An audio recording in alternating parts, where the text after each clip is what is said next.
Hey everyone, एक बार फिर से आप सभी को आप लोग का अपना यूट्यूब चैनल डिफरेंट क्लासेस में बहुत बहुत स्वागत है। आज हम लोग पढ़ने वाले हैं मेसोपोटामिया का अर्थ। मेसोपोटामिया का अर्थ क्या होता है और ये वर्तमान में अभी कहाँ है, इनकी लिपि कौन सी है और इनका पतन कब हुआ। ये सारी चीज़ें जो क्वेश्चंस दिमाग में आते रहते हैं, उन सभी क्वेश्चंस को आज हम लोग समझने वाले हैं इस वीडियो के माध्यम से। तो वीडियो को पूरा एंड तक देखिएगा दोस्तों। अगर चैनल पे नए हैं तो चैनल को प्लीज़ सब्सक्राइब कर लीजिएगा, ताकि इस प्रकार का वीडियो जैसे ही आए तो सबसे पहले आप सभी के पास वो वीडियोस पहुंच सके। तो चलिए बिना लेट के वीडियो को स्टार्ट करते हैं। ठीक है, सबसे पहले जो हम लोग समझने वाले हैं ना, वो समझेंगे मेसोपोटामिया का क्या अर्थ होता है।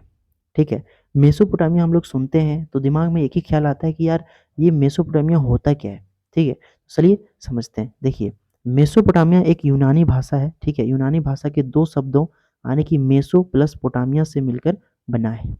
ठीक है, मेसोपोटामिया जो है वो आपका यूनानी भाषा के दो शब्दों, ठीक है, मेसो प्लस पोटामिया से मिलकर बना है आपका मेसोपोटामिया। ठीक है, मेसो का अर्थ होता है मध्य यानी कि बीच। ठीक है, मेसो का क्या अर्थ होता है, मध्य यानी कि बीच का भाग। ठीक है, और पोटामिया का अर्थ होता है नदी। क्या होता है, नदी। मेसो का अर्थ होता है मध्य यानी कि बीच, और पोटामिया का अर्थ होता है नदी। ठीक है, तो हम कह सकते हैं कि दो नदियों के बीच के क्षेत्र को मेसोपोटामिया कहा जाता है।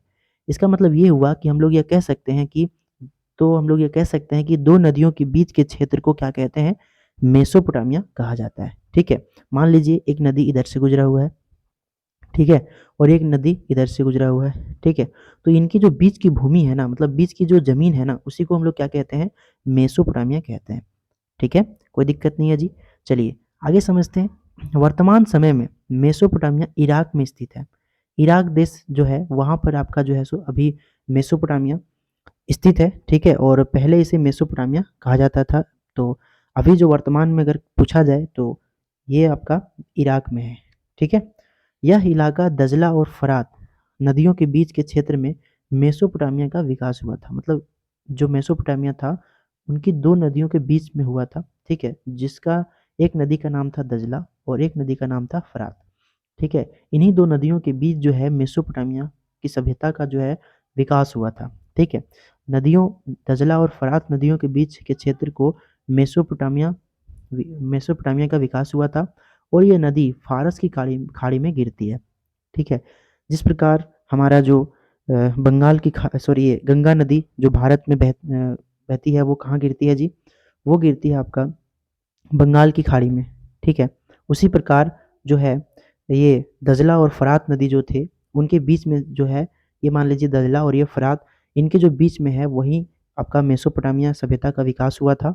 और ये जो नदियां हैं ना, दजला और फरात, ये आपका फारस की खाड़ी में गिरती है। बहुत बार ये भी क्वेश्चन पूछा जाता है कि जो दजला और जो नदियां थी वो कहाँ गिरती है, तो याद रखिएगा आपका हो जाएगा फारस की खाड़ी में। ओके, चलिए नेक्स्ट क्वेश्चन जो दिमाग में आता है कि इनका जो पतन हुआ था वो कब हुआ था। तो मेसोपोटामिया जो है ना आपका जो है कहीं कहीं 3200 ईसा पूर्व से 600 ईसा पूर्व तक ये अस्तित्व में रहा, और कहीं कहीं आपको कुछ अलग भी मिल सकता है, थोड़ा सा आगे पीछे हो सकता है। ठीक है, बट आपको जो है सो गूगल में या फिर कहीं अगर खोजिएगा तो आपको यही मिलेगा, मेसोपोटामिया का जो सभ्यता रहा, अस्तित्व में ये रहा, वो 3200 ईसा पूर्व से 600 ईसा पूर्व तक ये अस्तित्व में ये सभ्यता रही। ठीक है, तो ये था मेसोपोटामिया के बारे में कुछ जानकारी, जो कुछ बड़ी तो नहीं थी, बट बहुत ही अ, ये टॉपिक बहुत छोटा था, बट इसको समझना बहुत ही इम्पोर्टेंट था, क्योंकि बहुत बार ये एग्जाम में पूछा भी जाता है। और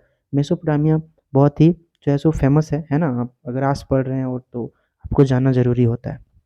तो चलिए, अगर आप लोग कमेंट करते हैं तो इस पे मैं डिटेल में वीडियो ला सकता हूँ कि मेसोपोटामिया का सभ्यता के बारे में और सारी चीज़ों को समझा सकता हूँ कि इसकी जो देवता थे या फिर मेसोपोटामिया की सभ्यता में क्या-क्या चीज़ें थी, वो सारी चीज़ों को मैं आपको इस अगले वीडियो में बता सकता हूँ, अगर आप कमेंट करते हैं तो।